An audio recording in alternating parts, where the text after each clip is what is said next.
Democracy is vital to sustainable development because all of the issues in sustainable development, the interests of future generations, the interests of present generations, the questions of social justice, questions of distribution of resources, questions of allocation of resources, questions of availability of resources, all of the questions that sustainable development concerns itself with are all ultimately, essentially questions of democratic interest.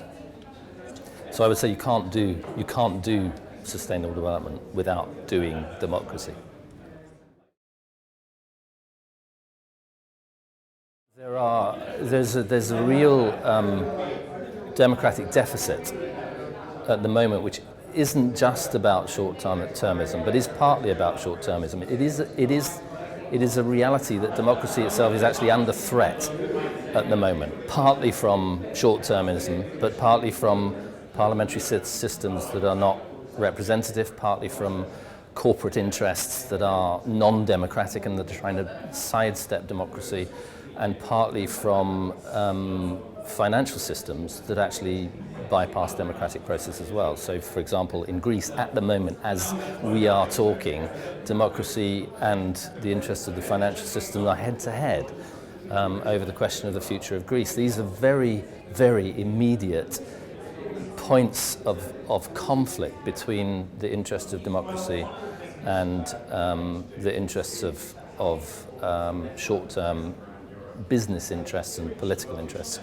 And so when you ask the question, how can we confront that short-term interest, I think we have to confront it by holding on to principles of democracy, providing a voice for principles of democracy, where necessary becoming an active voice for the principles of democracy and getting out and making it loud and clear that actually there are many processes right now, right across society, where democratic interests and the interests of democracy are being overridden by short-term commercial, corporate self-interest.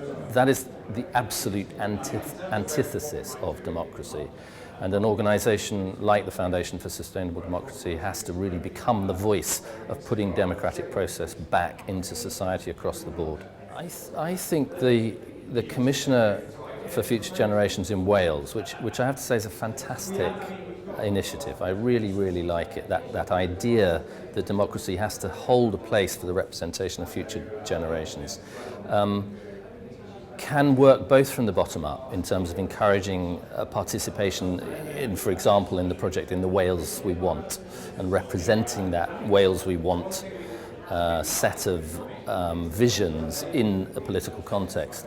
But it must also work, I think, from the top down. It must also begin to represent some of those drawbacks, some of those fights that democracy itself is engaged in at the moment. It must point to some of the deficits that the political process is encountering, and it must provide a way actually of offsetting the dangers that actually democracy itself sits in the second decade of the 21st century, which is an extraordinary thing actually, that the democracy is under such threat from so many different places and needs that form of representation.